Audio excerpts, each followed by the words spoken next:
आदाब नाज़रीन, दो रुख में आपका खैर मकदम है। ताल्लुक़ की नई एक रस्म अब ईजाद करना है, ना उसको भूलना है और ना उसको याद करना है। उत्तर प्रदेश में एक नया ताल्लुक़ कायम हुआ था फूलपुर और गोरखपुर में। फूलपुर और गोरखपुर में इस ताल्लुक़ का फ़ायदा समाजवादी पार्टी को मिला, लेकिन यही ताल्लुक़ जब है राज्यसभा इंतखाबात होते हैं तो उसमें उसका फ़ायदा बहुजन समाज पार्टी को नहीं मिला। लोगों को कहने के लिए ज़बानें मिल गईं कि बहुजन समाज पार्टी तो फ़ायदा पहुंचा सकती है, लेकिन समाजवादी पार्टी के जो वोटर हैं वो बहुजन समाज पार्टी को फ़ायदा नहीं पहुंचा सकते हैं। जो इन दोनों के इत्तेहाद से घबराई हुई पार्टी है उसको भी मौका मिला और उसने कहा कि ये इत्तेहाद जो है वो ज़्यादा देर पा नहीं होगा। लेकिन बहन जी यानी कि बहुजन समाज पार्टी की नेता मायावती जी ने फ़ौरन इस बात का ऐलान किया कि उनका इत्तेहाद जो है वो कायम रहेगा। अब देखना यह है कि कैराना में इंतखाबात हैं, नूरपुर असेंबली के भी इंतखाबात हैं, तो क्या बहन जी उसमें इनका साथ देंगी? जैसा कि अभी तो फिलहाल ये लग रहा है कि वो ये बताना ज़रूर चाहेंगी कि अगर बहुजन समाज पार्टी कैराना में उनका साथ नहीं देती तो समाजवादी पार्टी की हालत कमज़ोर होगी, ताकि ये पैगाम जो है समाजवादी पार्टी के वोटरों तक और उनके नेताओं तक पहुँच जाए। लेकिन क्या दिल्ली में जिस तरह ममता बनर्जी दौड़ भाग कर रही हैं वो फल दे पाएगा कि नहीं दे पाएगा? लेकिन हमारी कोशिश होगी उत्तर प्रदेश की सियासत के ऊपर गौर करने की, और हम देखेंगे कि ये दो रुख क्या होंगे उत्तर प्रदेश की सियासत के। और इसको बात करने के लिए, इस पर बात करने के लिए हमारे दरमियान दो अहम शख्सियात मौजूद हैं। आइए मैं उनसे आपका तारुफ करा दूं। हमारे दरमियान मौजूद हैं भारतीय जनता पार्टी के कौमी तर्जुमान गोपाल कृष्ण अग्रवाल साहब, हम आपका खैर मकदम करते हैं। और इसके अलावा हमारे दरमियान मौजूद हैं समाजवादी पार्टी के कौमी तर्जुमान जनाब घनश्याम तिवारी साहब, आपका भी खैर मकदम है। तिवारी साहब, फूलपुर और गोरखपुर जो है वो दोहराया क्यों नहीं जा सका राज्यसभा में? देखिए, फूलपुर और गोरखपुर जनता का गुस्सा था और जनता ने बड़े स्पष्ट मन से बिना किसी तिगड़म के अपना गुस्सा दिखाया। और जनता ने कहा कि आज भी हमें विश्वास है अखिलेश यादव पर, आज भी हमें विश्वास है मायावती जी पर। और गोरखपुर में मुख्यमंत्री जी जो वहाँ से आते हैं उन पर विश्वास नहीं है। केशव प्रसाद मौर्य जी जो कि फूलपुर से आते हैं उन पर विश्वास नहीं है। तो जनता का विश्वास बहुत बड़ी चीज़ होती है। राज्यसभा उपचुनाव में क्या हुआ? राज्यसभा चुनाव में धांधली की मदद से भारतीय जनता पार्टी ने एक व्यापारी जो उनका कार्यकर्ता भी नहीं था उसको जिताया और भीमराव अंबेडकर जी को हरा दिया। ये क्यों महत्वपूर्ण है? नहीं, आपके राजा भैया ने नहीं हराया, बता रहा हूं उस पर भी। एक तरफ भीमराव अंबेडकर जी को एक व्यापारी के साथ मिलकर के भारतीय जनता पार्टी धांधली से हरा देती है। इससे पहले 2010 में एक और व्यापारी को भारतीय जनता पार्टी ने राज्यसभा भेजा था जो आगे जाके विजय माल्या कहलाए और उन्होंने देश का 9,000 करोड़ का नुकसान किया। भीमराव अंबेडकर को हराना। दूसरी तरफ भारतीय जनता पार्टी की एक सांसद हैं सावित्रीबाई फूले, उनका ये कहना कि सरकार दलितों के हित में काम नहीं कर रही है, दलितों के अधिकार छीने जा रहे हैं। ये दो नाम पूरे दलित मूवमेंट में बहुत महत्वपूर्ण हैं, सावित्रीबाई फूले और भीमराव अंबेडकर। दोनों के ही खिलाफ। ये दोनों सावित्रीबाई फूले नहीं है, ये दोनों जो हैं भीमराव अंबेडकर नहीं है। उनकी प्रेरणा से इनके नाम जरूर पड़े होंगे। हाँ, प्रेरणा से नाम पड़े। जब आप उस प्रेरणा को भी हरवाना चाहते हैं, आप कैसी सरकार हैं? आप किसकी सेवा कर रहे हैं? आपको क्या जरूरत थी? अपने कार्यकर्ता को जिताते तो समझ में आता, क्या जरूरत थी आप व्यापारी को जिताएं? किसका फायदा हुआ? पार्लियामेंट की क्या स्थिति है? मेरे सामने इंडियन एक्सप्रेस है, हर दिन हेडलाइन छपती है, पार्लियामेंट नहीं चल रहा। क्यों नहीं चल रहा? इन्हीं के सहयोगी इनके खिलाफ नो कॉन्फिडेंस मोशन लाना चाहते हैं। क्यों लाना चाहते हैं? प्रधानमंत्री जी ने एक बात बोली थी जो झूठ साबित हो रही है, उसके लिए लाना चाहते हैं। तो कब तक आप इस तरीके से लोगों को धोखा देते रहेंगे? उत्तर प्रदेश की जनता जाग गई है, इस धोखे के खिलाफ है। कृष्ण गोपाल साहब, इनका रुख ये है कि आप लोगों ने भीमराव अंबेडकर साहब को हरवा दिया है। आप यकीनी तौर पर मायावती जी ने बड़ा चुन के नाम लाई होंगी, उन्हें यकीनन इस बात का एहसास रहा होगा कि जीत मुश्किल है, अगर हार जाते हैं तो इस नाम को आगे बढ़ाया जाएगा। आपका क्या कहना है कि जो कुछ राज्यसभा इंतखाबात में वहाँ हुआ, क्योंकि आप बहुत बड़ी पार्टी हैं, आपके बारे में लोग कहते हैं कि जिस तरह की आप एक एक सीट के लिए राज्यसभा में आप लोगों ने किया, चाहे गुजरात में भी हुआ, बीजेपी को शोभा नहीं देता। आपका क्या कहना है? देखिए, बात यह है कि जो पॉलिटिकल पार्टीज है उन्हें इलेक्शन जीतना है। अपनी आइडियोलॉजी किसके हम अगर समाज में काम करना चाहते हैं तो हम जीतना चाहते हैं, राज्यसभा में हमारा बहुमत होना चाहिए। बात है कि कितनी बातों को, अभी हमारा डिबेट हो रहा था उत्तर प्रदेश की राजनीति में बसपा और समाजवादी पार्टी के गठबंधन का, क्या फल होगा। तो यह 2 इलेक्शन ये जीते, बसपा ने जरूर ट्रांसफर कर दिया। अब राज्यसभा में ये समाजवादी पार्टी कहती है कि हम गठबंधन करेंगे, हमारे वोट ट्रांसफर करेंगे जनता के। तो एमएलए भी इनके पूरे जितने एमएलए थे समाजवादी पार्टी के, उन्होंने भी बसपा के कैंडिडेट को वोट नहीं दिया। तो अगर किसने हरवाया है वो तो समाजवादी पार्टी ने। हमने तो अपनी जीत का प्रयास करेंगे ही, हम कोई समाजवादी बसपा के लिए काम कर रहे हैं ऐसे तो है ही नहीं। हम तो अपने कैंडिडेट के लिए काम करेंगे, हमारा कैंडिडेट जीते, हमारी बात चले, जनता तक पहुंचे।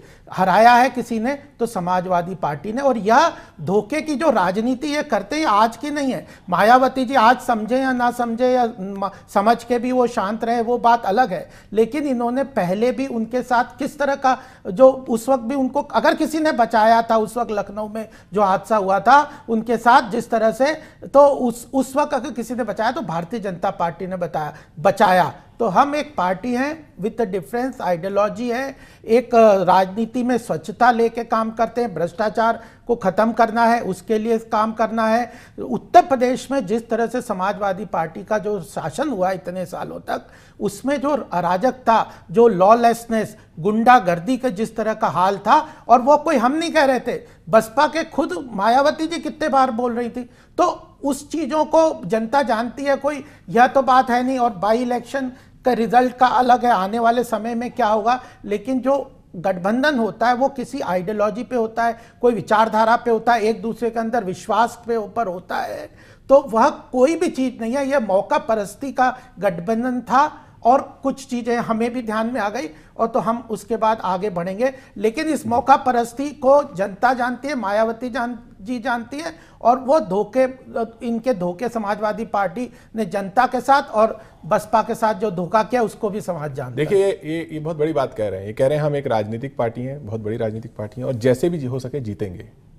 ये जो साम दाम दंड भेद जो है, जिसको भारतीय जनता पार्टी ने अपना मूल मंत्र बना दिया, ये संविधान में नहीं लिखा हुआ है। आज सीबीएसई के पेपर कल लीक हुए हैं। आप जीतते हो तो आप बीच मत बोलिए। सीबीएसई के पेपर लीक हुए हैं, 30 लाख पेरेंट्स, बता रहा हूं क्या मतलब है। 30 लाख पेरेंट्स, 30 लाख बच्चे और उनके पेरेंट्स, वो सारे इससे दुखी हैं कि सीबीएसई के पेपर्स लीक हुए हैं। इसका मतलब क्या है? इसका मतलब क्या है? जिस बच्चे ने लीक किया उसके मन में भी यही प्रेरणा रही होगी, साम दाम दंड भेद, जैसे भी हो जाए मैं 100 में से 100 नंबर ले आऊं, चाहे नकल करके ले आऊं, चाहे चोरी नरेश अग्रवाल का वोट ले आते हैं, उनके बेटे के वोट से जीत जाते हैं।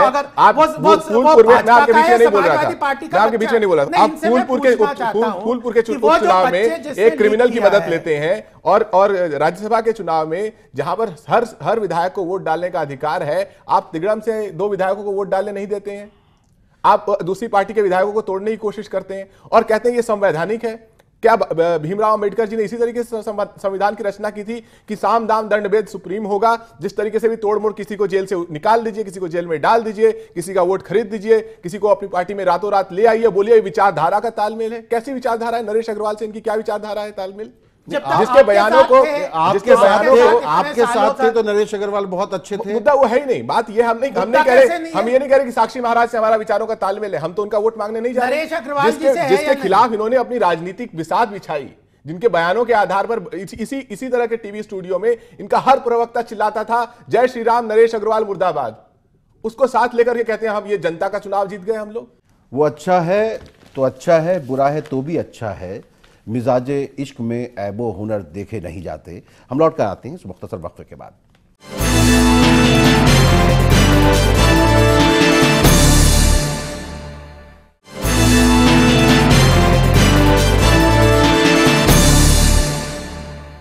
दो रुख में आपका एक बार फिर खैर मकदम है। आज हम बात कर रहे हैं उत्तर प्रदेश में समाजवादी पार्टी और बहुजन समाज पार्टी के इत्तेहाद के हवाले से बात की जा रही है, लेकिन इसमें कौमी जो मामलात हैं वो भी निकल ही आते हैं। गोपाल कृष्ण अग्रवाल साहब, सवाल वही है, अगर ये दोनों एक हो जाते हैं उत्तर प्रदेश में तो आपकी राह कितनी मुश्किल हो सकती है? देखिए, इलेक्शन में 2 पार्टियां मिलती हैं, 4 मिलती हैं, 10 मिलती हैं। अपोजिशन का अपना रुख है और हम प्रजातंत्र में पूरी तरह से विश्वास रखते हैं। अपोजिशन अपना काम करे, हम तो स्वागत करते हैं। आप अपोजिशन का जो काम है प्रजातंत्र में उसको करिए और उस बातों को, विषयों को उठाइए। और लेकिन उसको एक जस्टिफाइड वे में उठाइए, आप तरीके से उठाइए। और हम भी अपने इलेक्शन के लिए तैयारी करते हैं। और आज हम अगर जनता के बीच में, आज हमारा 20 से 21 प्रदेशों में भारतीय जनता पार्टी और सहयोगी 30 के करीब दल हैं जो सहयोगी दल एनडीए के अंदर हैं, उनका सत्ता में भागीदारी और केंद्र में भी भागीदारी, और एक के बाद एक हम जीतते जा रहे हैं। कुछ जगह पे हमारे असफल भी होंगे, तो सफलता असफलता एक अलग चीज है, लेकिन इतनी जगह पे जनता हमारी क्यों वोट दे रही है, उसका एक मुख्य कारण है कि हम जनता की बात सुनते हैं, इलेक्शन को सीरियसली लेते हैं, उसमें मेहनत करते हैं, कार्यकर्ताओं को जोड़ते हैं, उसके नीचे संगठन खड़ा करते हैं, बूथ लेवल तक जाते हैं और जनता से संवाद करते हैं, उनकी बात को सुन के पॉलिसीज में लेके जाते हैं। प्रजातंत्र, हम तो मानते हैं देश की जनता बहुत समझदार है, जागरूक है, हमारे यहाँ प्रजातंत्र का बहुत मजबूत गहराई तक उसका असर है, और इसके कारण हम विश्व की सबसे मतलब बड़ी प्रजातंत्र देश है। नहीं, हमें कोई घबराहट की बात ही नहीं है। देखिए, हार जीत राजनीति में चलती है, बाई इलेक्शन कोई नेशनल इलेक्शन, और जीतों में अगर हम हारे हैं तो जीते तो कई गुना ज्यादा है। घनश्याम तिवारी साहब, समाजवादी पार्टी में अगर राजा भैया जैसे लोग हैं, आपको क्या लगता है कि अगर वोटर आपके साथ आ जाता है, लेकिन आपके जो एमएलएज हैं इस वक्त, जब आप दोनों का इत्तेहाद होगा समाजवादी पार्टी और बहुजन समाज पार्टी का, जैसा कि आप लोग सोच रहे हैं, तो क्या बहुत सारे जो एमएलएज हैं, कुछ सीट शेयरिंग वो वहाँ पे आप लोगों को दुश्वारियाँ नहीं होंगी? ये एक मैसेज नहीं दिया है राजा भैया ने कि भाई हम इस तरह के मामलात में जो है जब सीट शेयरिंग होगी तो फिर उसमें आपको परेशानी दुश्वारी हो सकती है? जब ये गठबंधन हुआ तो योगी आदित्यनाथ जी ने इसको कैसे संबोधित किया? उन्होंने कहा सांप छुछुंदर एक साथ आ गए हैं। जो व्यक्ति गरीबों को, दलितों को, पिछड़ों को सांप छुछुंदर कहे, उसकी क्या मानसिकता होगी? और योगी आदित्यनाथ राष्ट्रीय नेता हैं, कर्नाटक जाते हैं, वहां के मुख्यमंत्री से पूछते हैं बताइए आप हिंदू हैं कि नहीं है। केरल जाते हैं, मैं आपके बीच में नहीं बोल रहा था, केरल जाते हैं, लव जिहाद का प्रोपेगेंडा छेड़ देते हैं। पिछले 1 साल में उत्तर प्रदेश में हुआ क्या है? केवल प्रोपेगेंडा हुआ है, लव जिहाद के नाम पे, गाय के नाम पर। इनकी सरकार जब संसद में बयान देती है कि उत्तर प्रदेश में सबसे अधिक दंगे हुए हैं, योगी आदित्यनाथ जी कहते हैं दंगे आपके जमाने में भी हुए थे? हमारे जमाने में हुए थे। मैं कह रहा हूं कि मुख्यमंत्री क्या कह रहे हैं? मुख्यमंत्री कह रहे हैं कासगंज एक्सीडेंट था। आज के अखबार में छपा है कि उसी का मुख्य आरोपी एक और दंगा कराने जाता है, मुसलमान बच्चों को, हिंदू बच्चों को, मुसलमान बच्चों को पीटता है क्योंकि आपस में क्रिकेट खेल रहे थे। तो ये दंगे की मानसिकता कौन भर रहा है? देश के गली कूचों में भर रहे हैं आप औरंगाबाद जैसे बिहार की में दंगा भर रहे हैं, भागलपुर में इनके मंत्री का बेटा दंगा भर रहा है। योगी आदित्यनाथ इनके राष्ट्रीय प्रचारक हैं। आप कैसे राष्ट्रीय प्रचारक हैं कि आप अपने गृह क्षेत्र में हार जाते हैं जब आपकी सरकार अपना 1 साल पूरा कर रही होती है? जो रही बात हमारे गठबंधन की, हमने कोई अरिथमेटिक गठबंधन नहीं बनाया। इनकी एक मजबूत सरकार थी, उसके पास एक मजबूत मैंडेट था, उस सरकार ने काम नहीं किया। उस सरकार ने जब गोरखपुर में बच्चे मरे, उससे 1-2 दिन बाद योगी आदित्यनाथ जी का बयान आया, हम जन्माष्टमी धूमधाम से मनाएंगे। जिसने पूरे देश में एक कट्टर हिंदू बनने का कंपटीशन छेड़ दिया, जिसमें आज हर भारतीय जनता पार्टी का कार्यकर्ता जूझ रहा है उस कंपटीशन में। मंत्री का बेटा भी, केंद्रीय मंत्री का बेटा उस कंपटीशन में जूझ रहा है। क्या इस देश में हेल्थ में काम करने के लिए काम कम रह गया है कि केंद्रीय स्वास्थ्य मंत्री का बेटा हिंदू कट्टरता की कंपटीशन में सबसे आगे बढ़ के बात कर रहा है, कह रहा है कि मुझे पकड़ सको तो पकड़ लो, catch me if you can. तो जो गठबंधन हमने बनाया है वो सामाजिक गठबंधन है, क्योंकि ये सरकार सुन ही नहीं रही है। ये जिस तरह की बात बता रहे हैं, तो इसका कहने का मतलब यह है कि इन लोगों के पास 2019 में बहुत मवाद होगा, बहुत मसाला होगा, जिसको ये आप लोगों के खिलाफ इस्तेमाल करेंगे।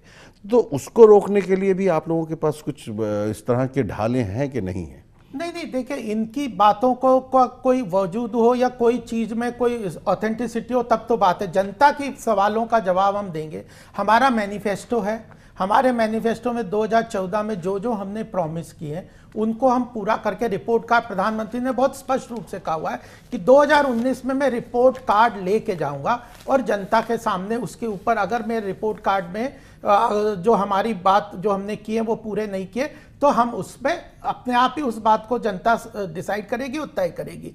और आज देखिए, दलितों में, गरीबों में, पिछड़े वर्ग में, किसानों में, इंफ्रास्ट्रक्चर को लेके, जो गरीब कल्याण की योजनाओं को लेके, मिशन के रूप में स्वच्छ भारत को लेके, गरीबों के मकान को लेके, मैं 116 स्कीम्स हैं केंद्र सरकार की जो आम जनता तक पहुंचाने के लिए एक इंफ्रास्ट्रक्चर क्रिएट किया है, काम किया है। और किसी भी योजनाओं पे, अभी अगर मैं उन योजनाओं पे बोलने लगूंगा तो आपका समय है, लेकिन 116 योजनाएं हैं केंद्र सरकार की जो इंप्लीमेंट कर रहे हैं, इंफ्रास्ट्रक्चर में कितना काम किया है, बैंकों में जो घोटाले घपले थे उनको खत्म किया है, जो अब एनकाउंटर की बात कर लीजिए, और जिस तरह से लॉ एंड गुंडागर्दी चलती थी, यहाँ नोएडा में हमारा स्टूडियो है, किसी भी इंडस्ट्रियलिस्ट से पूछ लीजिए, समाजवादी पार्टी के खुद कार्यकर्ता किस तरह से उगाही करते थे। आज उनकी हिम्मत है क्या? गुंडे भी कह रहे हैं कि हम जेल में रह लेंगे, जेल में रहने के लिए बैंकों में घोटाले खत्म हो रहे हैं। नीरव मोदी 30,000 करोड़ का नुकसान कर देता है देश को, आप कह रहे हैं बैंक में घोटाले खत्म हो रहे हैं। क्या फाइनेंस मिनिस्टर ने एक भी बयान दिया?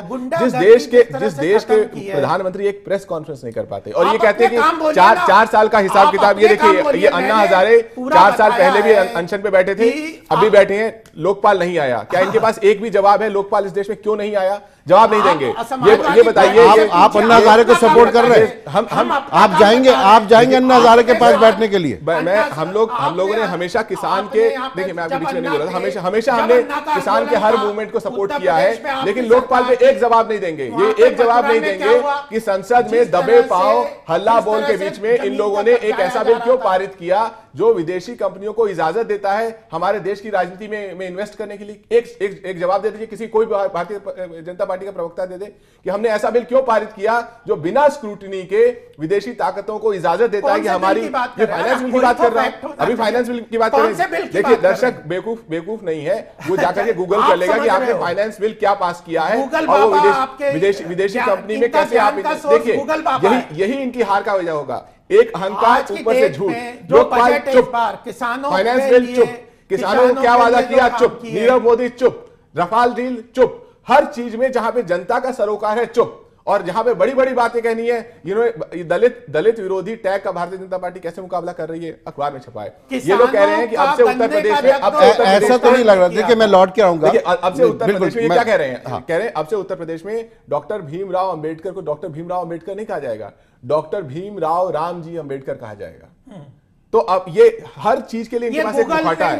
नहीं, मैं दिखा देता हूं आपको, अखबार दिखा देता हूं। आपकी सरकार में है, लेकिन हम इस पर बात करेंगे। आपके हाथ में वो अखबार है, इस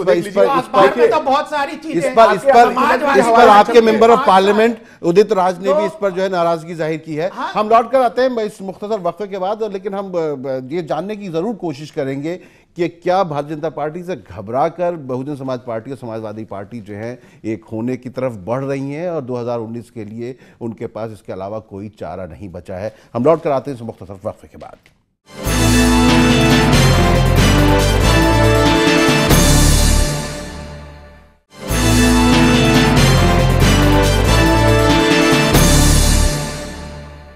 दो रुख में आपका एक बार फिर खैर मकदम है। आज हम बात कर रहे हैं उत्तर प्रदेश में बहुजन समाज पार्टी और समाजवादी पार्टी के इत्तेहाद के हवाले से, लेकिन हमारी बातचीत में कौमी मामलात भी बार बार आते जा रहे हैं। गोपाल कृष्ण अग्रवाल साहब जिस तरह ये कह रहे हैं, आपको क्या लगता है, क्या बहुजन समाज पार्टी की समझ में आ गया है कि जब तक समाजवादी पार्टी के साथ नहीं जुड़ेंगे तो 2019 की राह जो है आसान नहीं होगी? भारतीय जनता पार्टी से घबरा कर ये इत्तेहाद है या ये कोई ऐसा गणित है, एक ऐसा मैथमेटिक्स की एक ऐसी इक्वेशन है जिसमें जीत यकीनी है? देखिए, ये तो भारतीय जनता पार्टी से तो यही क्या मोदी जी की सरकार या मोदी जी की नीतियां या मोदी जी के काम से यही क्या, कांग्रेस वगैरह सारी अपोजिशन डरी हुई है और घबराई हुई है और इसीलिए ये प्रयास देख रहे हैं कि इतने लोग मिलके एक साथ करेंगे।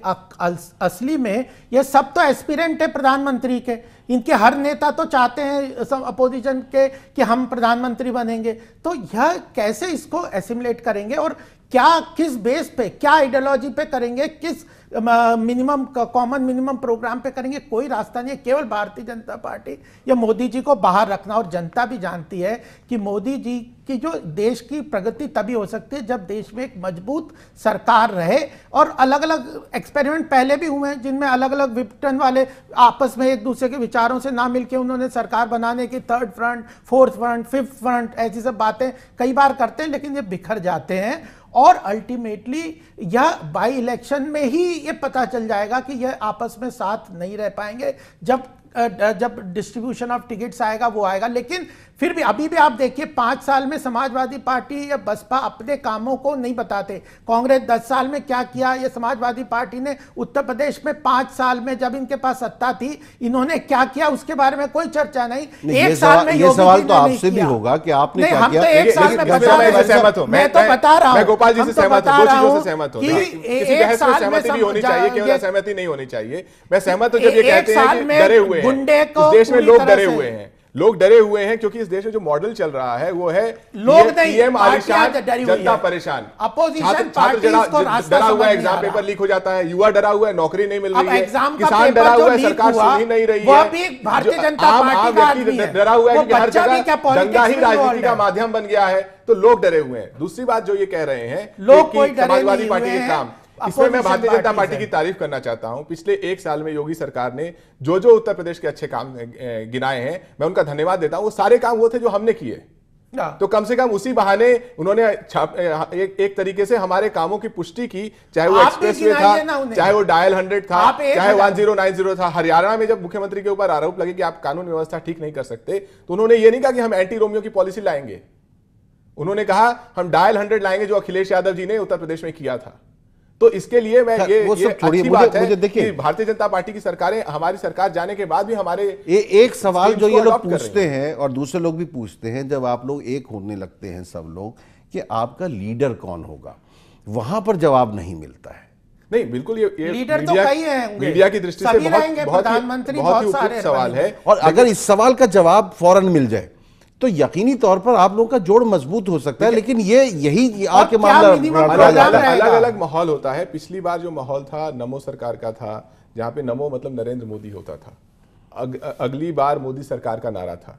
अब नमो का मतलब नीरव अग्रवाल और नरेश अग्रवाल और नीरव, वो सब छोड़िए, आप लीडर कौन होगा? जो ममता बनर्जी ने जितनी मेहनत भागदौड़ की है, अगली बार लीडर कौन होगा? अगली बार बदलिए सरकार का नारा है। सारी भागदौड़ बदल दीजिए, मैं कहता हूं आपने सरकार बदल दी, आपने सरकार बदल दी, लेकिन आपका लीडर कौन होगा? एक लीडर लेके कोई आगे चला जाएगा कि नहीं कि भाई ये प्रधानमंत्री कैसे हो सकते हैं? राहुल गांधी जी कहां जाएंगे? इटली चले जाएंगे? और कांग्रेस का रोल क्या होगा? क्या कांग्रेस उत्तर प्रदेश में जो है उतनी सीटों पे इलेक्शन लड़ पाएगी जितनी पे पहले लड़ा था?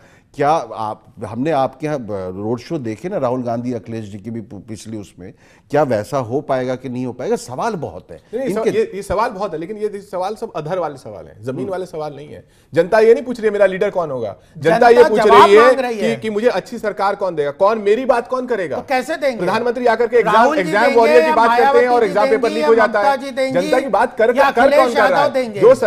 जो सरकार देश के सुप्रीम कोर्ट को कमजोर कर दे, इलेक्शन कमीशन को कमजोर कर दे, प्रेस को कमजोर कर दे, वो सरकार जनता की आवाज सुनी नहीं सकती है। इस सरकार ने लगातार इस देश के नागरिक को कमजोर किया है, और जो भी सरकार नागरिक को मजबूत करेगी वो सरकार अपना नेतृत्व भी खोज लेगी।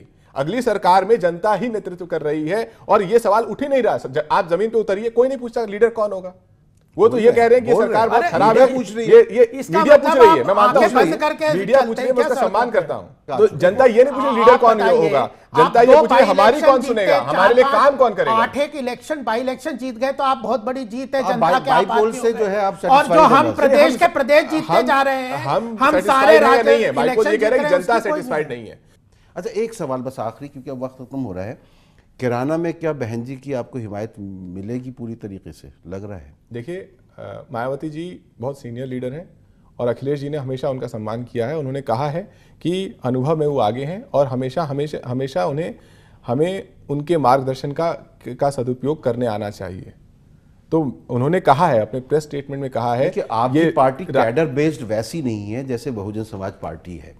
तो बहुजन समाज पार्टी अपने कैडर को कहेगी वोट दे दो तो वो दे देंगे, आपकी पार्टी से अगर कहा जाएगा वोट दे दो तो कहीं ना कहीं मुश्किल तो आएगी आपको। देखिए, इस समय सवाल ये नहीं है, सवाल ये है कि क्या हम एक गठबंधन के रूप में, ये वाकई सवाल है, ये कोई राजनीतिक सवाल पार्टी के लिए नहीं है, ये जनता के लिए है। क्या हम गठबंधन के रूप में एक अच्छा नेतृत्व जनता को दे रहे हैं, दे पा रहे हैं, जिससे जनता हमें विश्वास करेगी। हर कदम पे जो विश्वास हमें मिलेगा उससे ये गठबंधन केवल उत्तर प्रदेश में मजबूत नहीं होगा, इस तरह के गठबंधन पूरे देश में मजबूत होंगे। आपका आखिरी रुख? देखिए, हमारे हिसाब से तो जनता पूरी तरह से काम देखती है। जनता को रोजगार चाहिए, जनता को, किसानों को खेती के लिए बात चाहिए।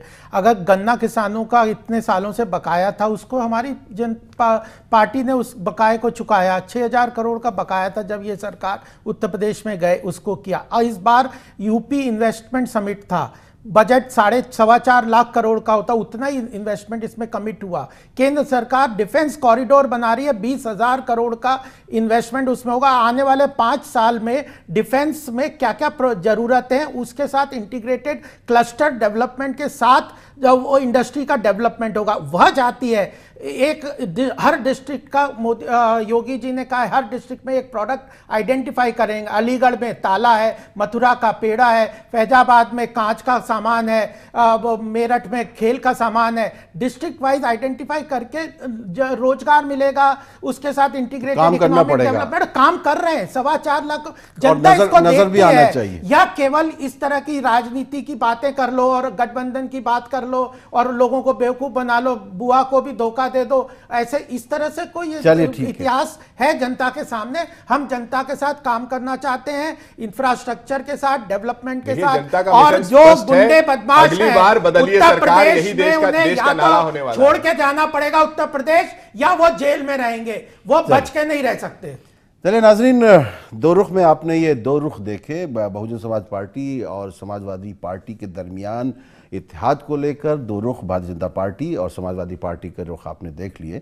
लेकिन देखिए, अगर भारतीय जनता पार्टी को वाकई उत्तर प्रदेश में कुछ कर दिखाना है और मुल्क में भी, तो सबका साथ सबका विकास को ज़मीनी तौर पर उसको अपनाना होगा। वक्त बहुत कम है, अब इंतखाबात 1 साल के बाद ही हैं और इस लिहाज से बहुत कुछ करना होगा। ख़ासतौर से उत्तर प्रदेश में जो लोग दबे कुचले हैं, ख़ासतौर से अक़लियत है, उनके लिए भी बहुत कुछ काम करना होगा। और जहाँ तक मायावती जी और अखिलेश यादव के इत्तेहाद की बात है, वो शेर याद आ जाता है कि दुश्मनी लाख सही ख़त्म ना कीजिए रिश्ता, दिल मिले या ना मिले हाथ मिलाते रहिए। आज के लिए बस इतना ही। आदाब।